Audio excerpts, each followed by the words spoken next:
the most dangerous lies are never spoken across a battlefield.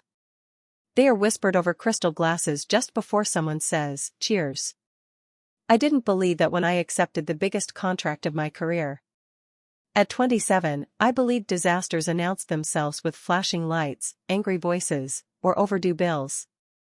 I believed beautiful celebrations stayed beautiful if every candle burned on time, every flower faced the right direction, and every guest found the right seat. I was wrong. My name is Claire Bennett, and the night that changed my life began with white roses arriving 43 minutes late. The delivery truck had broken down on Fifth Avenue, leaving me pacing across the marble floor of the Grand Astoria ballroom while checking my watch for what felt like the 100th time. Outside, early autumn rain painted silver streaks across the towering windows, turning Manhattan into a watercolor of glowing streets and blurred headlights. Inside, the ballroom looked almost unreal. Crystal chandeliers scattered warm light across polished floors.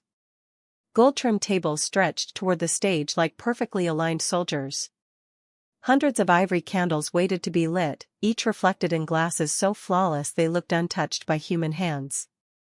It should have felt like success. Instead, something sat heavily in my chest.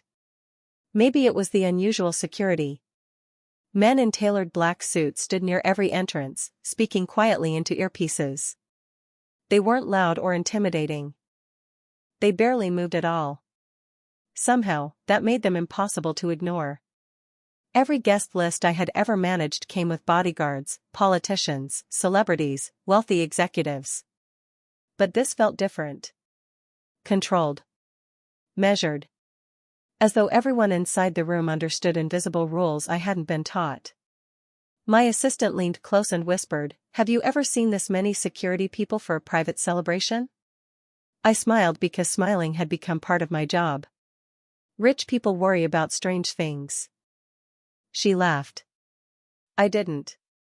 The event contract had arrived only 6 days earlier through a law firm instead of a family representative.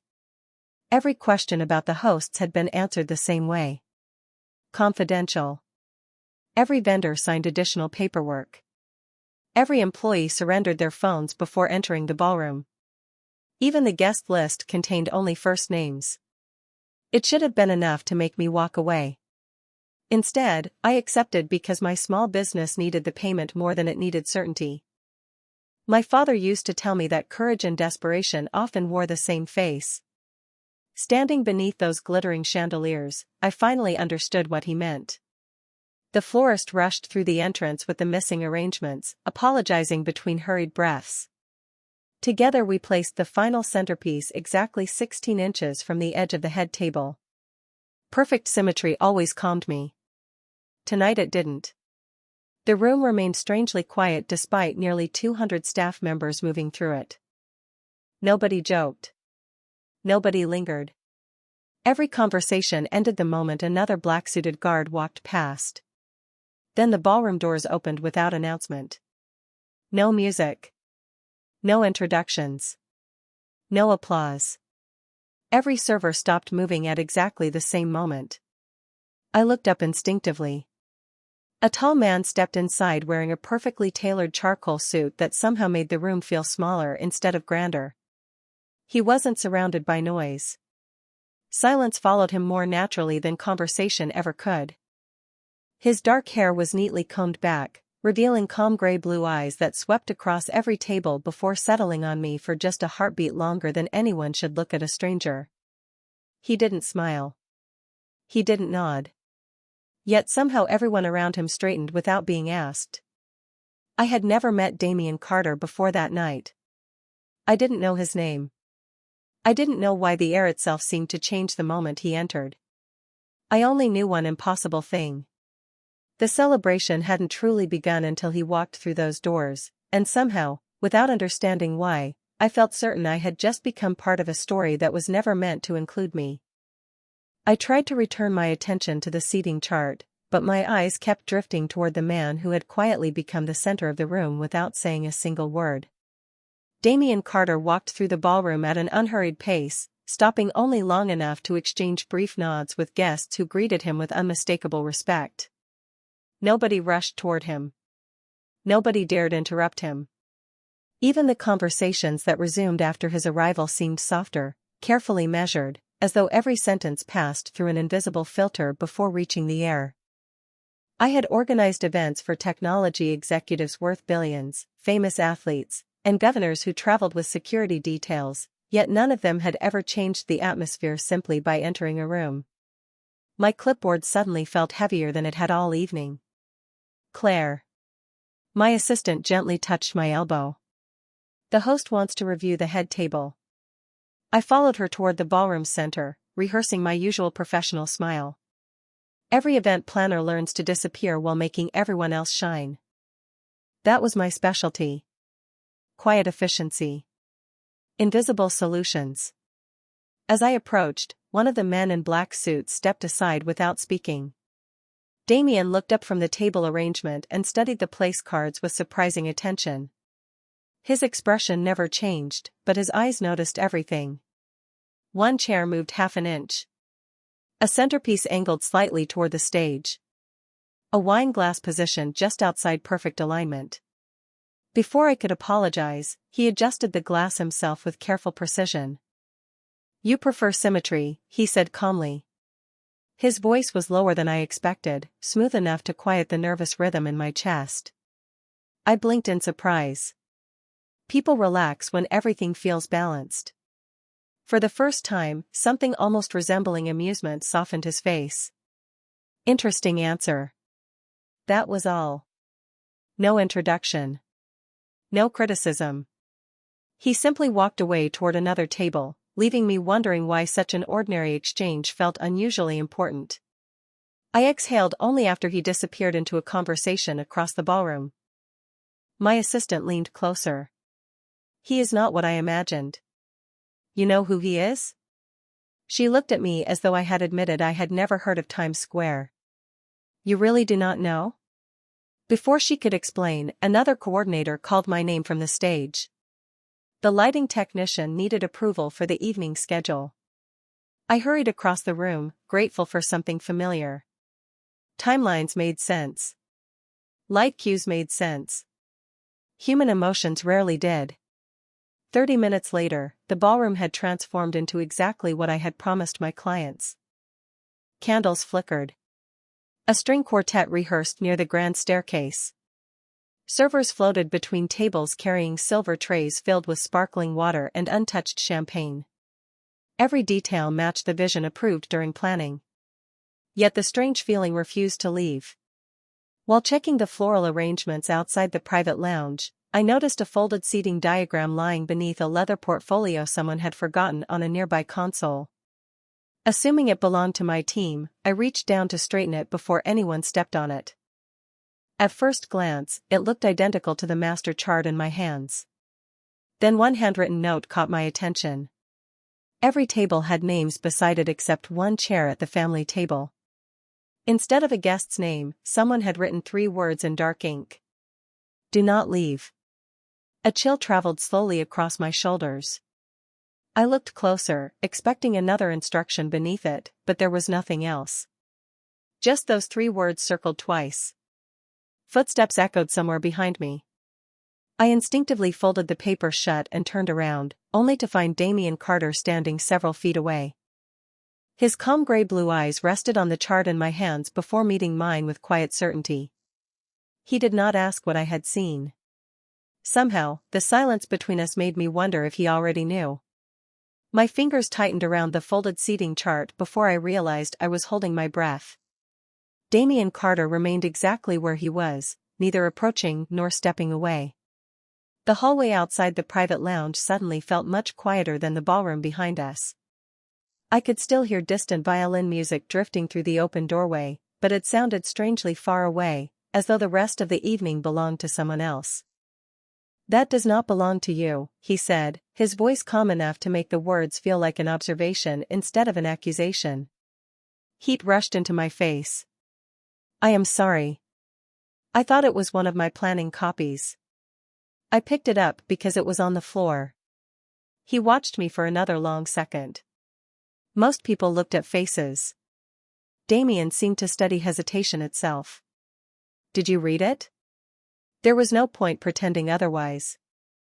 Only one note. His eyes shifted briefly toward the folded paper before returning to mine. And what did you think it meant? I shook my head. I learned a long time ago not to invent stories when I do not have enough facts. Something changed in his expression again. Not surprise exactly. More like quiet approval. That answer will save you more often than assumptions. He extended his hand without demanding the paper. I placed the seating chart into his palm. Our fingers barely touched, but I noticed something unexpected. His hands were warm. Not cold and distant the way I had imagined. Human. Ordinary in a way that somehow unsettled me even more. He glanced at the page once before folding it neatly and slipping it inside his jacket. Forget what you saw. I nodded immediately. I already intended to. No, he replied softly. You intend to understand it. I opened my mouth to deny it, then closed it again because he was right. Curiosity had always been my greatest weakness. It was why I loved planning events. Every family carried hidden stories beneath polished photographs and smiling speeches. Weddings reunited relatives who had not spoken in years. Anniversaries hid old disappointments behind expensive champagne. Every celebration revealed something if you watched closely enough. Damien seemed to recognize that about me before I recognized it myself. Claire. Hearing my first name from him felt strangely personal even though I had written it on every planning document. Tonight, your only responsibility is making certain this celebration runs exactly as scheduled. That is always my responsibility. Not always. His answer came almost as a whisper. Sometimes keeping people calm matters more than keeping everything perfect. Before I could ask what he meant, another man approached from the ballroom entrance. He looked several years older than Damien, with silver beginning to appear around his temples and the confident smile of someone accustomed to important conversations. Everything is ready, he announced warmly before noticing me. I hope my nephew has not been making your job more difficult. Nephew. The single word answered one question while creating 10 more. Damien inclined his head politely but did not smile. Claire Bennett. This is my uncle, Victor Carter. Victor offered a friendly handshake that contrasted sharply with the controlled atmosphere surrounding everyone else. You have done remarkable work. My wife has not stopped talking about these flowers. I thanked him, relieved by the normal conversation. Yet while Victor complimented the decorations, I noticed Damien watching his uncle with careful attention instead of affection. It lasted only a heartbeat before his expression returned to perfect composure, but I had spent years reading families. There was distance between them. Respect, certainly. Trust. I was not so sure. Victor excused himself after receiving a message from another guest. As soon as he disappeared into the ballroom, Damien quietly spoke without looking at me. From this moment forward, if anyone asks you about paperwork, seating charts, or private conversations, your answer is simple. He finally turned toward me again. You saw nothing unusual. I nodded once. I understand. His gaze lingered just long enough to convince himself I meant it. Then he walked back into the glowing ballroom where laughter had begun to fill the air again, leaving me standing alone beneath the soft hallway lights with an uncomfortable realization settling deep inside my chest. Whatever invisible current was moving beneath this elegant celebration, Damien had not threatened me, dismissed me, or treated me like an inconvenience. Instead, he had quietly chosen to keep me close enough to witness whatever came next. The ballroom slowly filled with the comfortable sound of expensive conversations. Crystal glasses chimed softly as servers moved between tables with practiced grace, and the string quartet shifted into a slower melody that wrapped itself around the room like warm light. From a distance, it looked exactly the way I had designed it. Elegant. Effortless. Perfect. But once you stood inside it, perfection felt strangely fragile. I walked from table to table making small adjustments only I would ever notice. A candle that burned slightly lower than the others. A chair that needed to move an inch closer. A folded napkin that had lost its crisp edge. Familiar routines usually settled my nerves, yet tonight every detail seemed to sharpen my awareness instead. People smiled with remarkable confidence, but very few smiled with their eyes.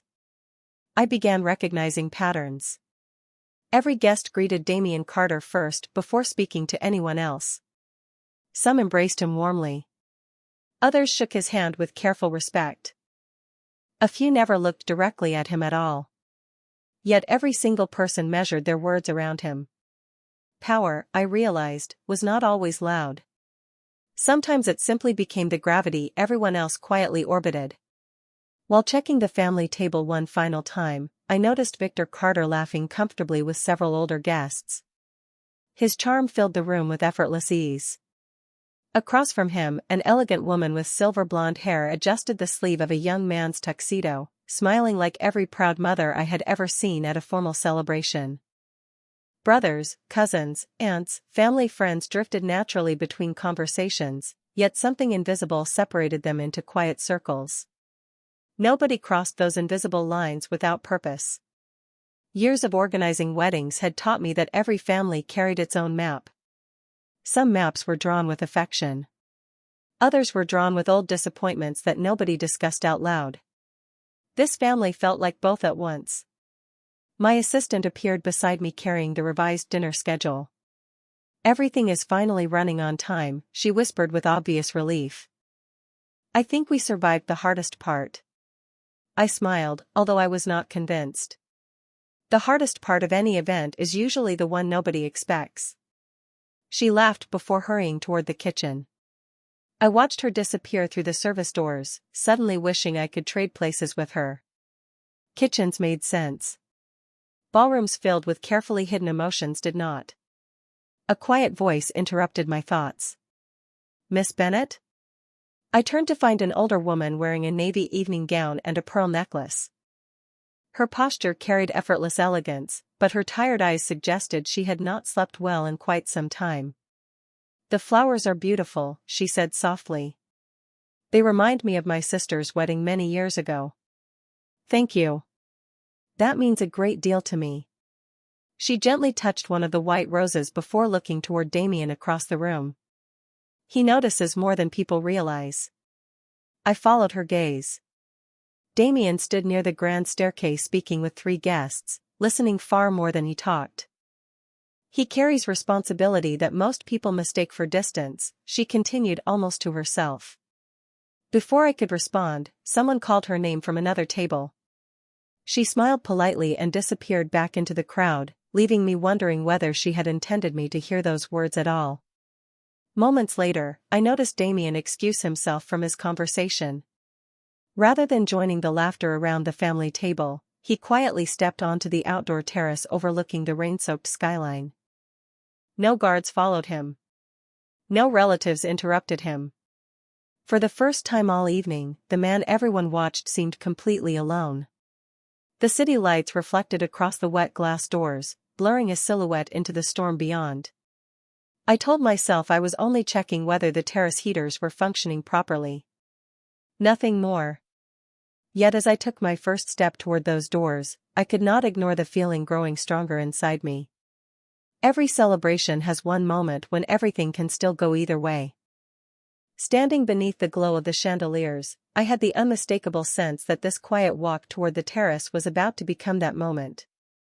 The cool night air met me the moment I pushed open the terrace door. Rain had slowed to a gentle mist, leaving tiny drops clinging to the black iron railing and the polished stone beneath my shoes. The city stretched below like a sea of gold, every building reflecting against the damp streets. For a few seconds, the sounds of the ballroom faded behind me, replaced by the distant hum of traffic and the soft rhythm of rainwater slipping from the roof above. Damien Carter stood near the edge of the terrace with one hand resting lightly on the railing. He did not turn when he heard the door open. "The heaters are working," I said, lifting my clipboard slightly as if it explained why I was there. "I wanted to make sure your guests will be comfortable later." "That is not why you came." His voice carried no accusation, only certainty. I smiled awkwardly. "You notice everything." "Only the things that matter." The answer lingered between us longer than either of us spoke. I looked toward the skyline, giving myself an excuse not to meet his eyes. It is a beautiful view. Most people only see the lights. I followed his gaze toward the city below. What do you see? He waited several seconds before answering. Windows. Every one of them hides a different story. That response caught me completely off guard because it sounded almost identical to the reason I loved planning weddings. I think the same thing when I look at a ballroom, I admitted quietly. Every table belongs to people carrying things nobody else knows about. For the first time that evening, Damien looked at me with something deeper than observation. It was recognition. That explains why you noticed the seating chart. Before I could respond, the terrace door opened again. Victor Carter stepped outside wearing the same effortless smile he seemed to wear for everyone. There you are, he said warmly. People are wondering whether the guest of honor intends to join his own celebration. Damien's expression became unreadable again almost instantly. I will be inside shortly. Victor turned toward me with the same easy charm as before. Miss Bennet, my compliments once again. The evening is flawless. Thank you. Your family has been wonderful to work with. His smile widened, but for the briefest instant I noticed his eyes studying me instead of the decorations. It was not unfriendly. It was careful. Measuring. Almost as if he had heard more than our conversation deserved. I hope you stay for the toast, Victor said pleasantly. It is the most important tradition in our family. If everything stays on schedule, I will probably be working until the very end. Some moments are worth pausing for. He gave Damien a respectful nod before disappearing back into the ballroom. The terrace fell quiet again. I looked toward Damien, expecting him to follow immediately. Instead, he remained where he was, watching the closed door through which his uncle had just left. You do not seem excited about the toast, I said before I could stop myself. I immediately regretted asking. It crossed every professional boundary I believed in. Surprisingly, he answered. Traditions only have value when everyone at the table remembers why they exist. His eyes drifted toward the ballroom windows where dozens of elegantly dressed relatives laughed beneath the chandeliers. Sometimes people remember the ceremony and forget the promise. The words settled heavily in my mind because they did not sound like someone preparing to celebrate. They sounded like someone preparing to test whether trust still existed. My headset crackled softly against my ear. Claire, we need you in the ballroom. Guests are moving toward dinner service. I acknowledged the call and slipped the headset back into place. That is my cue. Damien gave a small nod. Go do what you do best. I started toward the door, then paused. And what is that? A faint smile appeared so briefly I almost thought I imagined it. You make people believe everything is exactly as it should be. As I stepped back into the warmth of the ballroom, applause suddenly filled the room. Every guest had risen from their seats. Damien entered a second later, and the entire Carter family turned toward him in perfect unison. It should have looked like respect. Instead, for reasons I could not explain, it felt like everyone had just taken their places for a performance whose ending had already been written by someone in the room. Dinner service unfolded with the quiet precision of a well-rehearsed symphony. Servers glided between tables carrying porcelain plates that looked more like artwork than food, while conversations blended into a steady hum beneath the gentle music of the string quartet. From the control station near the ballroom entrance, I checked the timeline again. Every course had arrived within 2 minutes of schedule. The lighting cues matched perfectly. The musicians had not missed a single transition. Anyone walking into the room would have called the evening flawless. I knew better. Flawless events usually hit imperfect people. As I made another slow walk around the ballroom, I began noticing details that had escaped me earlier. Damien rarely ate more than a few bites before setting down his silverware to listen to others. He allowed every relative to speak without interruption, yet somehow controlled each conversation simply by asking short, thoughtful questions. Across the table, Victor entertained the guests with stories that kept everyone smiling. Laughter followed him naturally, but every few minutes his eyes drifted toward Damien with quiet curiosity, as though checking whether his nephew approved of something invisible to everyone else. The contrast fascinated me. One man commanded attention through silence. The other through warmth. Neither approach felt accidental. I stopped near the family table to make certain the floral arrangements had survived dinner service. While adjusting a single white rose that had leaned slightly to one side, I overheard an elderly gentleman speaking softly to the woman beside him. "Your father would have been proud tonight." The woman smiled politely but glanced toward Damien instead of answering. "He carried the family farther than anyone expected." The older man nodded. "Responsibility changes people." Their conversation ended the moment they noticed me nearby. They smiled as though nothing important had been said. It was another reminder that everyone in this room seemed to edit themselves with remarkable discipline. A few minutes later, one of the younger servers approached me looking uneasy. "Miss Bennet, someone requested another seating chart, but I thought all the final copies were already distributed." My heartbeat skipped almost imperceptibly. "Who requested it?" He looked across the ballroom before lowering his voice. "I am not sure. A gentleman from the family. He said he only needed to verify table assignments." I thanked him and accepted the clipboard he handed me. The request itself was perfectly reasonable. Yet after everything that had happened, even ordinary details seemed heavier than they should have. I reviewed the chart carefully. Every place card matched the final arrangement. Every guest remained exactly where they belonged. Except one seat. The chair beside Victor Carter had been moved back several inches from the table, almost too little for anyone else to notice. I walked over and quietly straightened it without thinking. "Leave it." Damien's voice came from behind me. I turned immediately. I thought it had been bumped out of place. His expression remained calm. It was moved intentionally. I stepped back without another question. "I apologize." "You do not need to apologize for trying to create order." His gaze settled briefly on the chair before returning to me. "Sometimes disorder tells its own story." Before I could ask what that meant, the ballroom lights softened slightly, signaling the transition into the evening's final program. The quartet ended its last piece, and dozens of conversations slowly faded into respectful silence. A master of ceremonies approached the microphone with an easy smile, thanking everyone for joining the Carter family on such a memorable night. Applause echoed through the ballroom as servers quietly placed crystal champagne flutes before every guest. I watched them carefully out of professional habit, counting tables, confirming timing, making certain no one had been overlooked. Everything appeared exactly as planned. Yet when one server reached the family table, I noticed something unusual.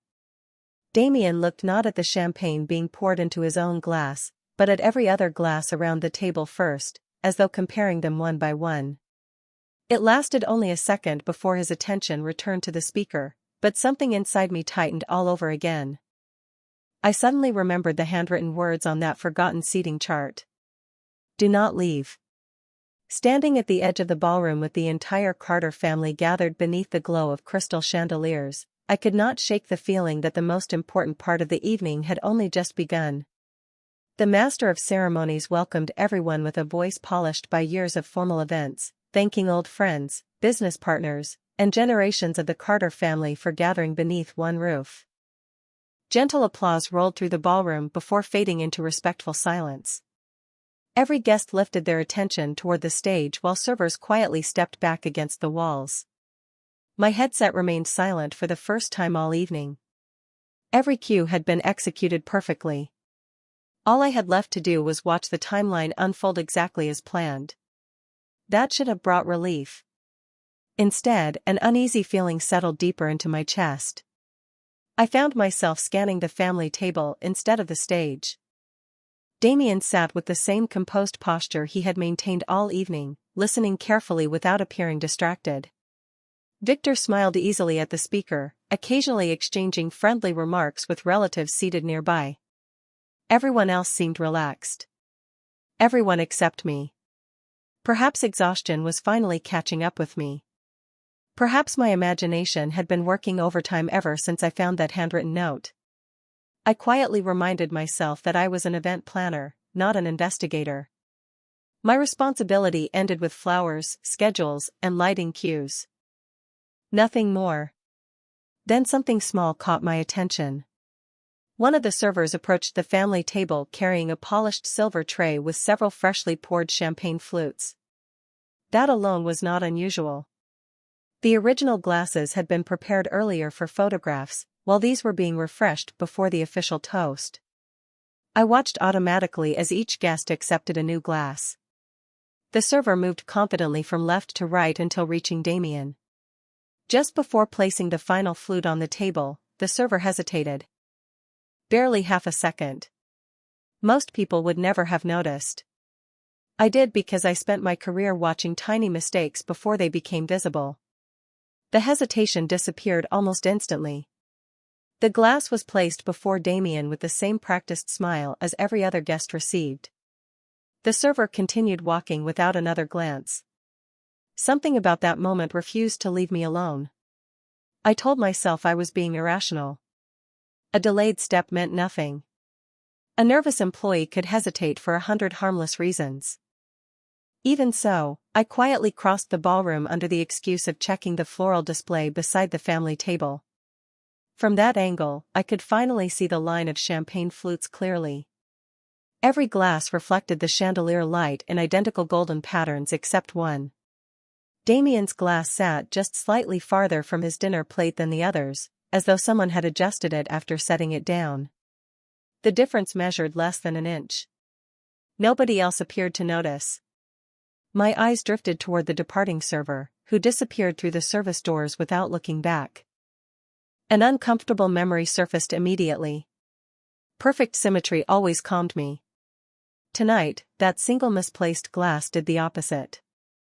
I looked around for my beverage captain, intending to ask a routine question about replacing glasses, but she was already coordinating dessert service on the opposite side of the ballroom. The master of ceremonies concluded his remarks, inviting Victor Carter to say a few words before the family's traditional toast. Warm applause filled the room once again as Victor rose gracefully to his feet, lifting his champagne flute with an effortless smile. One by one, relatives followed his example. Crystal caught the light from every direction. Damien reached for his own glass with calm, deliberate movement. My heartbeat became strangely loud inside my ears. I could not explain why. There was no evidence that anything was wrong. No obvious danger. No raised voices.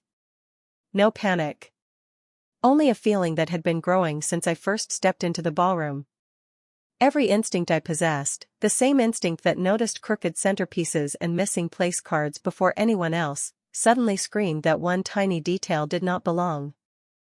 Before I had time to question myself, I found my feet moving toward the family table, my eyes fixed on the champagne glass in Damien Carter's hand as the entire ballroom prepared to raise their glasses together. My heart was racing long before I reached the family table. Every logical part of my mind begged me to stop walking, to trust the professionals around me, to remember that I was only responsible for the evening's schedule.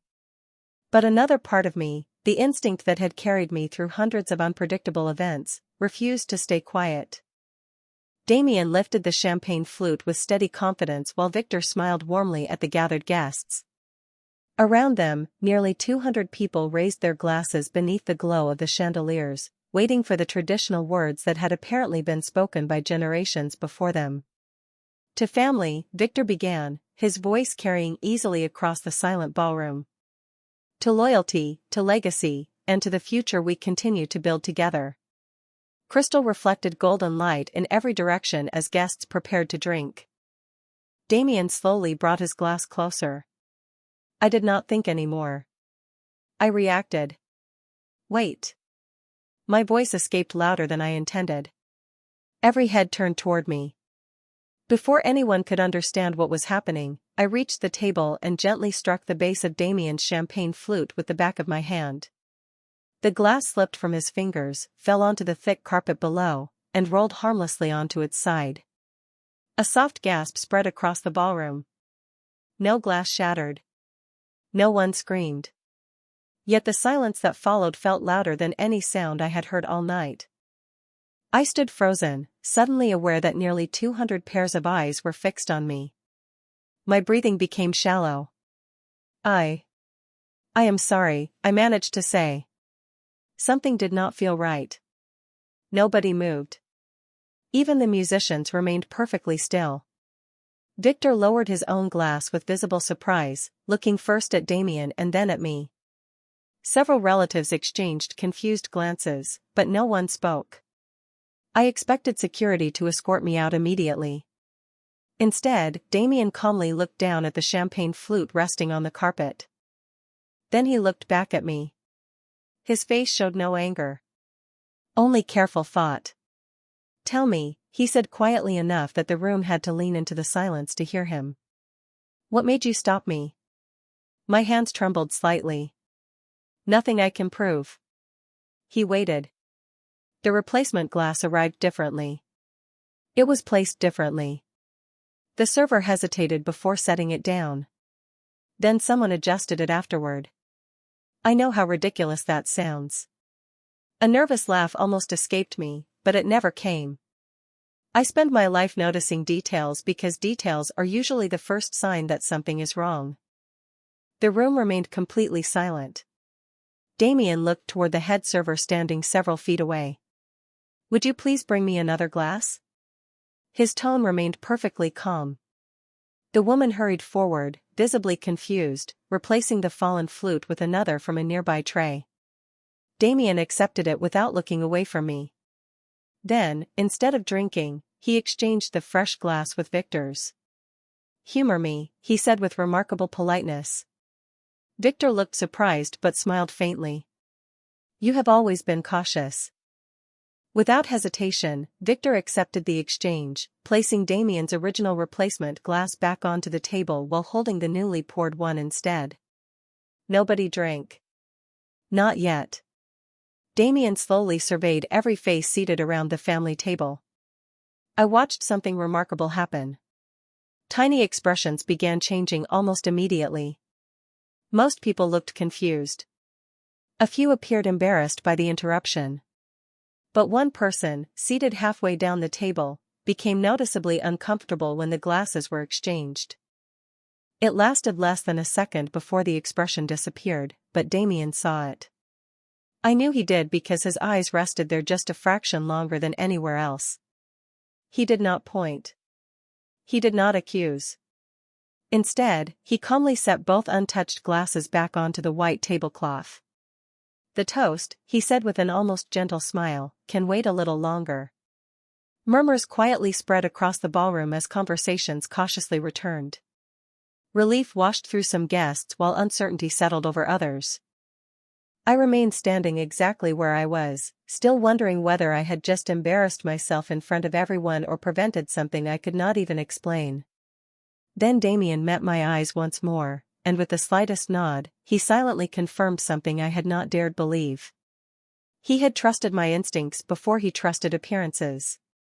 The celebration never truly recovered, although Damien made certain nobody felt that fact too openly. With remarkable composure, he thanked the guests for their patience and suggested that everyone enjoy dessert while the champagne was refreshed.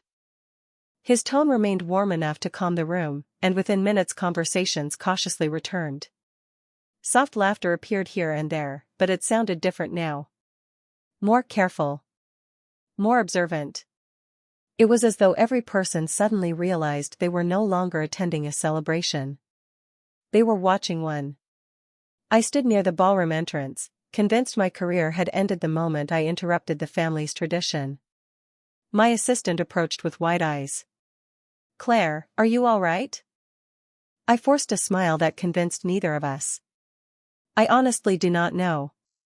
Before she could answer, one of the black-suited men quietly approached. "Miss Bennett, Mr. Carter would appreciate a few moments of your time."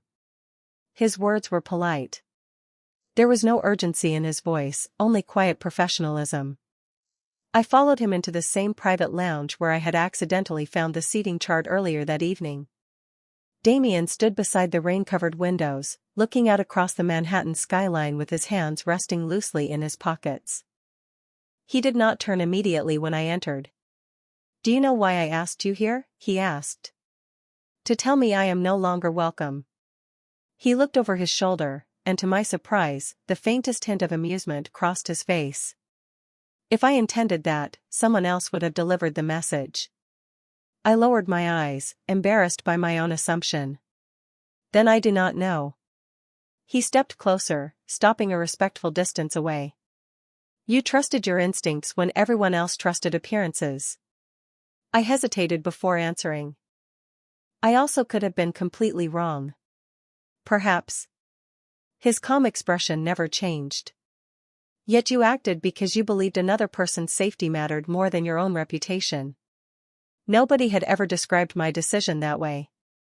I had only thought about the uncomfortable feeling I could not ignore. Damien continued, "Very few people make difficult decisions when there is nothing to gain." Silence settled between us again. It was no longer uncomfortable. Outside, rain traced slow paths across the tall windows while traffic moved through the glowing streets below. Finally, I asked the question that had been growing inside my mind all evening. "Did you think something was wrong before I stopped the toast?" He answered with remarkable honesty. "I believed it was possible." "Then why did you still reach for the glass?" "Because certainty is expensive." His eyes met mine. Sometimes the only way to discover who is watching is to allow them to believe they have not been noticed. The meaning settled slowly inside me. The exchanged glasses. The silent reactions around the table. The careful way he had watched faces instead of drinks. None of it had been random. "You were observing everyone." "I still am." He glanced briefly toward the ballroom doors. "Fear reveals itself differently in every person." A gentle knock interrupted the conversation. One of his trusted associates stepped inside carrying a small notebook. "We reviewed the service schedule, sir." Every tray followed protocol except the replacement prepared shortly before the toast. There was an unexpected change in assignment. Damien accepted the information without visible emotion. "Continue quietly. No accusations. No interruptions." "Yes, sir." The associate disappeared as silently as he had arrived. I looked toward Damien. "You are not going to confront anyone?" He slowly shook his head. "Not tonight." "Why?" "Because the person responsible believes the evening is still under control." He paused before adding, "The truth often walks toward you when you stop chasing it." For the first time since I had accepted the contract, I realized Damien Carter was not trying to punish anyone. He was trying to understand them. That difference changed everything I thought I knew about him. As we stepped back toward the ballroom together, I noticed relatives watching one another instead of enjoying dessert. Friendly conversations had become careful conversations. Smiles arrived half a second too late. Every glance seemed to carry an unspoken question.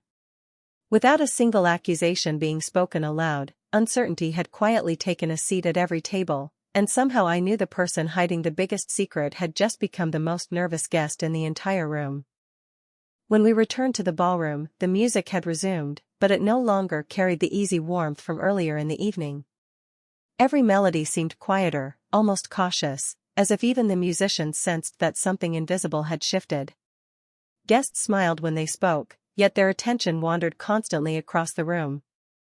Conversations no longer flowed naturally. They paused whenever another member of the Carter family approached. I resumed checking the event schedule out of habit, although everyone knew the timeline no longer mattered. The evening had become something entirely different. Damien moved through the ballroom exactly as he had before, greeting relatives with calm courtesy, thanking longtime family friends for attending, asking older guests whether they were comfortable. If someone had entered at that moment, they would have believed nothing unusual had happened. Only those of us who had witnessed the interrupted toast understood how carefully every word was now being measured. I noticed Victor standing beside a display of family photographs near the ballroom entrance. Guests stopped to admire pictures spanning decades of birthdays, anniversaries, and holiday gatherings.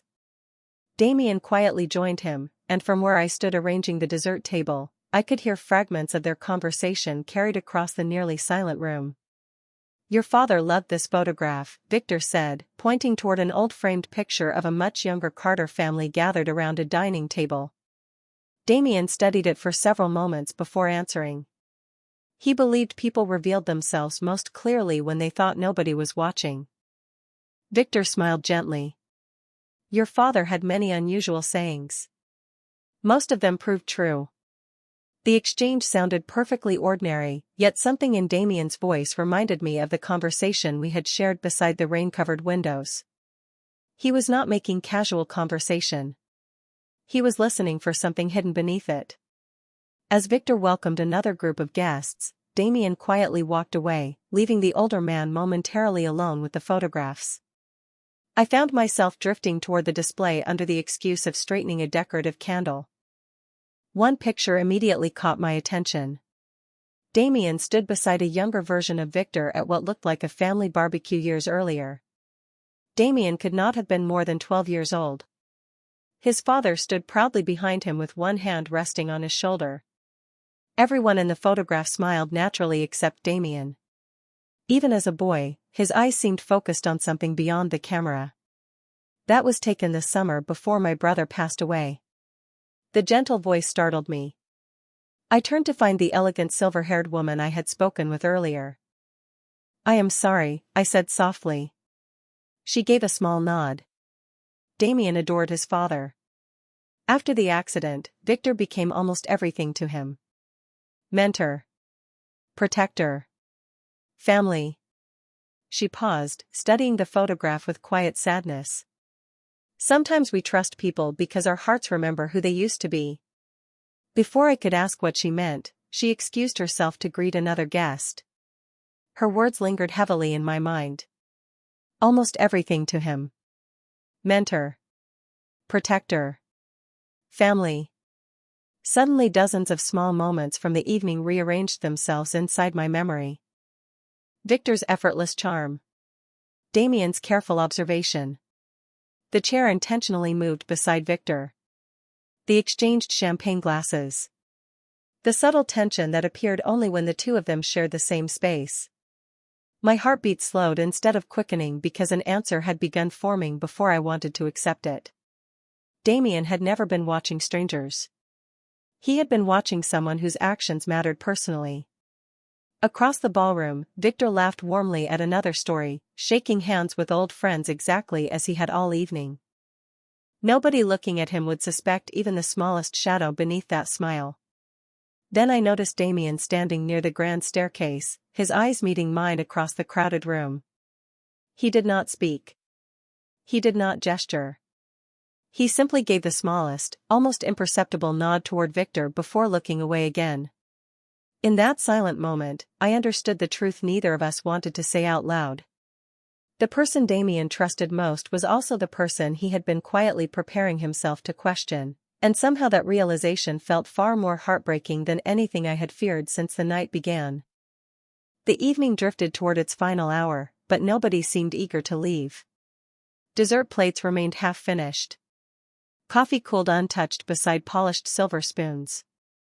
Conversations continued in low voices, yet every smile carried the unmistakable weight of uncertainty.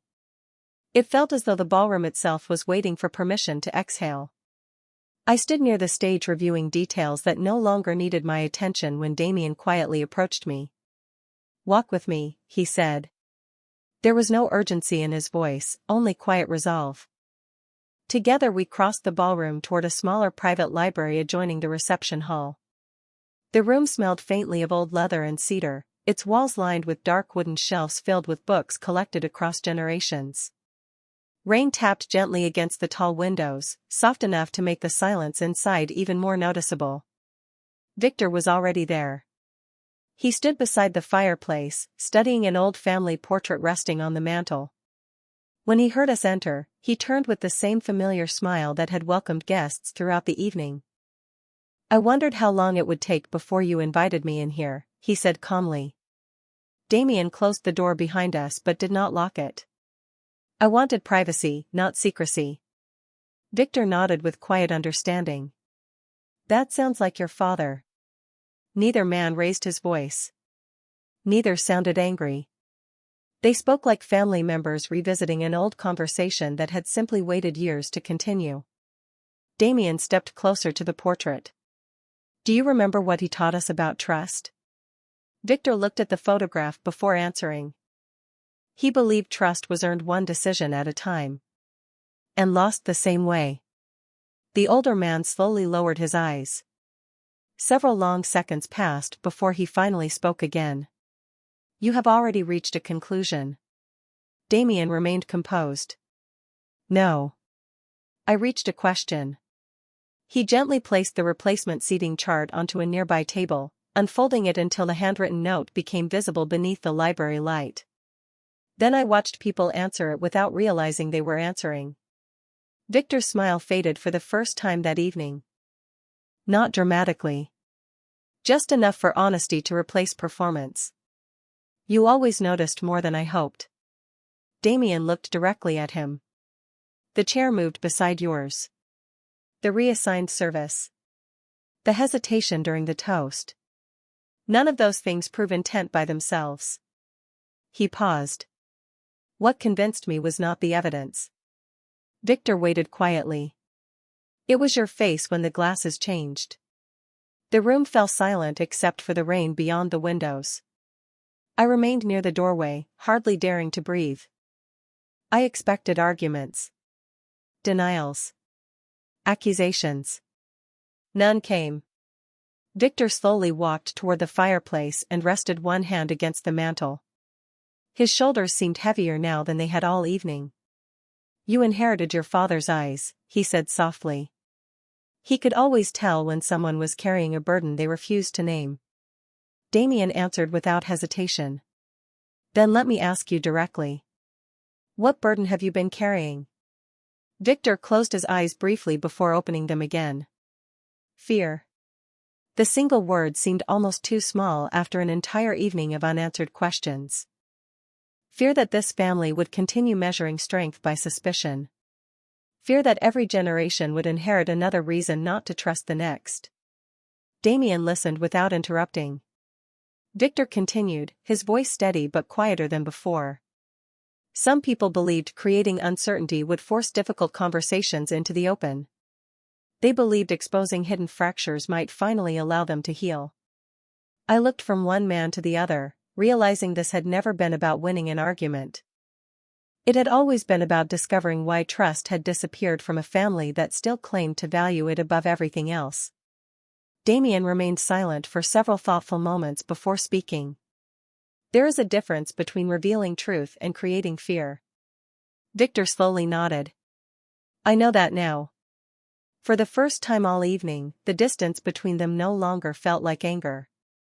It felt like sadness shared by two people who wished the conversation had never become necessary. As the rain continued falling beyond the library windows, I realized the strongest man in the room was not the one who had uncovered the truth.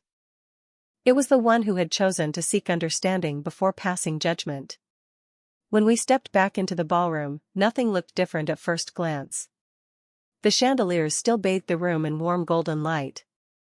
The orchestra continued playing gentle melodies.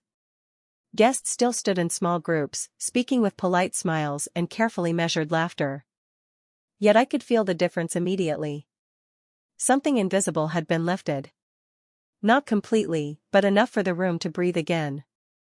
Damien did not return to the head table right away. Instead, he slowly walked through the ballroom, greeting relatives one by one. There was no dramatic announcement and no public confrontation. Whatever had been spoken inside the library remained there. I watched older family members straighten their posture as he approached. Younger relatives lowered their guarded expressions. Even the staff seemed less tense as the evening quietly found its rhythm again. Victor remained near the fireplace for several minutes before eventually joining the reception once more. His familiar smile returned, but it carried a humility I had not noticed earlier. For the first time all evening, he was not trying to guide every conversation. He simply listened. Sometimes change arrived that way. Not with loud promises, but with quieter choices. I resumed helping my team prepare the final coffee service, relieved to focus on something ordinary again. My assistant leaned beside me while arranging dessert forks. "I still do not understand what happened tonight," she whispered. I smiled gently. "Neither do I. But I think some families spend years avoiding one honest conversation." She looked across the ballroom toward Damien. "He seems different now." I followed her gaze. She was right. The weight I had seen in his shoulders since the beginning of the evening had not disappeared, but it no longer seemed like something he carried alone. A few minutes later, Damien approached our service station. "Miss Bennett." I looked up. "Everything appears to be back on schedule." He glanced around the ballroom before answering. "No." I blinked, confused. A faint smile appeared. "It is better than the schedule." I laughed softly for what felt like the first genuine time that evening. I have never heard a client say that before. Most clients hire planners to organize tables. His calm gray-blue eyes met mine. "Tonight you reminded an entire family why they gathered around one." I did not know how to respond. No compliment in my career had ever felt so unexpected. I only followed my instincts. "Exactly." He paused before continuing. "People often believe courage looks extraordinary. More often it looks like someone quietly refusing to ignore what everyone else chooses not to see." His words settled deeply inside me. For years I had questioned whether my habit of noticing tiny details was simply overthinking. That evening someone had transformed what I considered an inconvenience into a strength. Around us, guests gradually collected coats and exchanged warm goodbyes. Some embraced relatives they had barely spoken to earlier in the night. Others lingered over coffee, continuing conversations that seemed more honest than the polished greetings that had begun the evening. Even Victor and Damien eventually stood together near the ballroom entrance, welcoming departing guests side by side. They did not pretend everything had been perfect. They simply chose to move forward without allowing old fears to speak louder than the truth they had finally faced. As the last musicians packed away their instruments and the candles slowly burned lower, I realized the celebration had become something none of us expected. It had not preserved a family's image. It had preserved its chance to become a family again. While my team quietly cleared the final tables, Damien walked toward the grand doors, then paused and looked back across the nearly empty ballroom. His eyes met mine one final time that night. He did not need to say thank you again. The gratitude was already there, resting quietly inside the silence between us, where the strongest promises often begin. 1 year later, I found myself standing beneath another ceiling filled with crystal chandeliers, another room glowing with candlelight, another evening built around carefully arranged tables and polished glasses. Yet everything felt different. The room no longer carried the invisible weight that had settled over the Carter celebration the year before. Laughter arrived naturally now. Families wandered freely between tables without choosing invisible sides. Children chased one another across the dance floor while grandparents pretended not to notice. Even the city outside seemed brighter through the ballroom windows, its skyline reflecting across the river beneath a calm autumn sky. My business had grown more than I ever imagined possible after that unforgettable evening. People often asked how I stayed so calm under pressure. I always smiled and answered that the smallest details usually mattered most. They assumed I was talking about flowers, lighting, or schedules. I never corrected them. Some lessons belong to the heart before they belong to words. I adjusted the final centerpiece near the stage when a familiar voice quietly spoke behind me. "You still move the candles until every line is perfectly balanced." I turned and smiled before I even saw him completely. Damien Carter looked much the same as he had a year earlier. The same tailored charcoal suit. The same calm gray-blue eyes. The same quiet confidence that never demanded attention yet somehow earned it from everyone around him. But there was one unmistakable difference. The distance I had once seen in his expression had disappeared. He still carried responsibility, but it no longer looked like loneliness. Some habits are difficult to break, I replied with a smile. He glanced around the ballroom. I hope you never break that one. We stood together watching guests arrive, neither of us feeling the need to fill every silence. It amazed me how comfortable silence could become when trust replaced uncertainty. Across the room, Victor greeted relatives with genuine warmth, laughing beside younger family members who no longer seemed hesitant to approach him. Their conversations looked lighter now, built on honesty instead of careful performance. Families were still imperfect. They always would be. The difference was that no one appeared afraid of the truth anymore. Damien followed my gaze. He volunteers every Saturday now. I looked at him curiously. Your uncle? He nodded. Community programs. Mentoring young business owners. He says rebuilding trust requires practice. I smiled softly. That sounds like something worth celebrating. It is. The master of ceremonies welcomed everyone before inviting Damien to offer the evening's opening remarks. A year ago, I remembered watching him lift a champagne flute while uncertainty filled the room. Tonight, he stepped onto the stage carrying nothing except quiet confidence. A server placed a fresh crystal glass into his hand. Hundreds of guests lifted theirs in return. The ballroom became completely silent. Damien looked across the crowd before his eyes briefly found mine. Then he smiled. Not the restrained expression I had first seen 12 months earlier, but an honest one that reached his eyes. A year ago, he began, I believed strong families were built by perfect traditions. I was wrong. Families become stronger when someone has the courage to interrupt a perfect moment for the sake of an honest one. Gentle silence settled over the room before quiet applause began to spread from table to table. Damien raised his glass slightly higher. Tonight, I would like to offer my gratitude. Not only for loyalty, but for the people who remind us that trust is never protected by pretending everything is fine. It is protected by choosing truth, even when it is uncomfortable. Every guest lifted their glasses. So did I. Crystal caught the warm candlelight one last time as Damien looked toward me with the same calm certainty that had changed my life a year before. To the people who teach us that courage often whispers before anyone else hears it. Hundreds of voices answered together, and for the first time since I began planning celebrations, I finally understood that the most meaningful toast was never about the glass in your hand. It was about the people you chose to believe before the moment was gone.